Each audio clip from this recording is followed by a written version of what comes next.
Look up at the night sky. Can you spot Orion the Hunter standing tall among the stars? For thousands of years, people all over the world have gazed up and traced his outline, a familiar figure in the darkness. On his right shoulder, a fiery red point glows, Betelgeuse.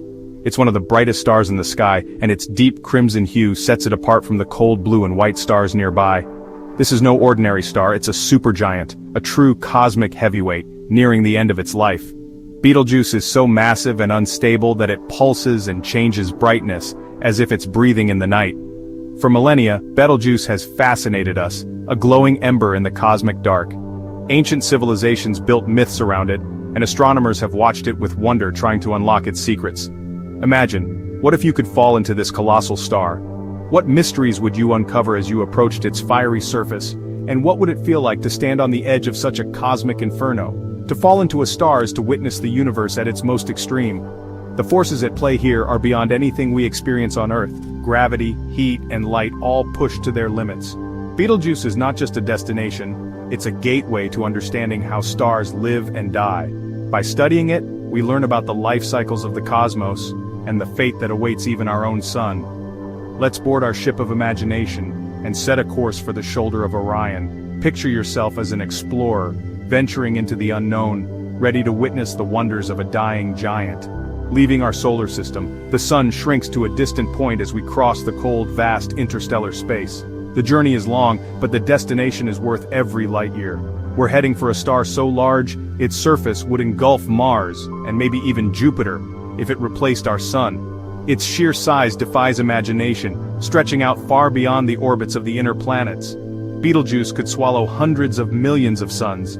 It's a true titan, dwarfing everything in our solar system and shining as a beacon across the galaxy.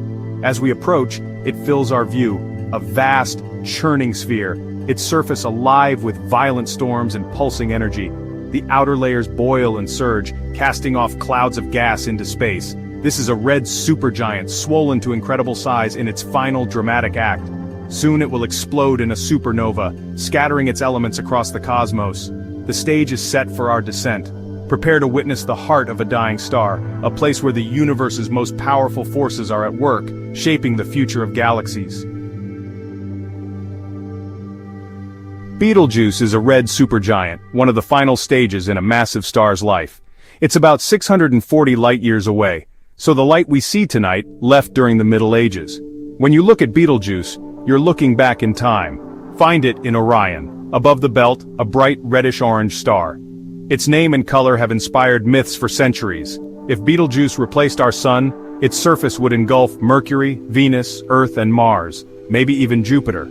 Its diameter is about 900 times that of the sun, but this size comes at a cost. Betelgeuse is unstable, burning through its fuel fast. It's now fusing heavier elements, swelling and cooling, glowing red. Betelgeuse is living on borrowed time, destined for a spectacular supernova. Our journey into its depths is both fascinating and perilous. Our imaginary ship nears Betelgeuse, one of the largest and most mysterious stars in our galaxy. As we approach, anticipation builds. This is a journey few could ever imagine. The star dominates our view, a turbulent globe of light and shadow, its surface boiling with energy and motion. Swirling storms of plasma dance across its face, creating a mesmerizing, ever-changing landscape. There's no solid surface here, just a vast, tenuous atmosphere stretching millions of kilometers into space, glowing with a deep, fiery red. The boundaries between star and space blur in this immense gaseous envelope. Even from a great distance, the heat and radiation are overwhelming. Our ship would need unimaginable shielding, far beyond anything humanity has ever built, just to survive these conditions. The solar wind here is a hurricane of charged particles, blasting mass into space at incredible speeds. Flares and eruptions hurl material outward, shaping the environment around the star.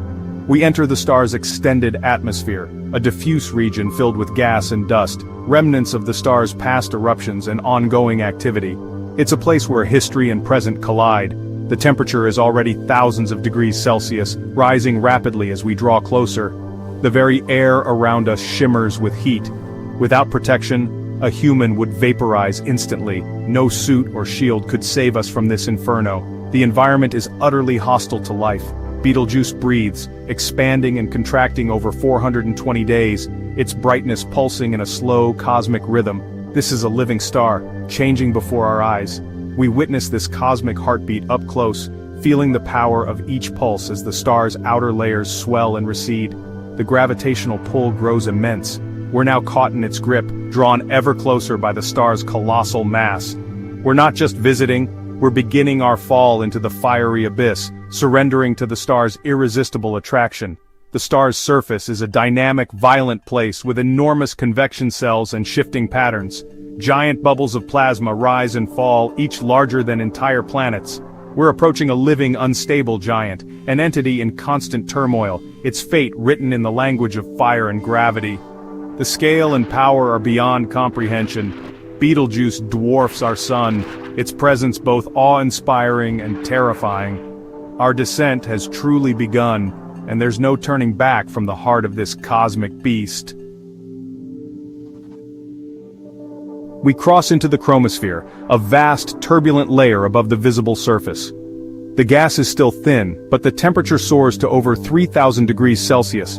We're surrounded by glowing ionized hydrogen, writhing in complex patterns. Giant plasma plumes, larger than Earth, erupt through the chromosphere, driven by magnetic fields. The reddish glow we see from Earth originates here. Imagine for a moment, being outside your ship in an indestructible suit. The heat and radiation would be instantly lethal. X-rays, ultraviolet, and high-energy particles bombard everything. Gravity's pull intensifies as we accelerate inward.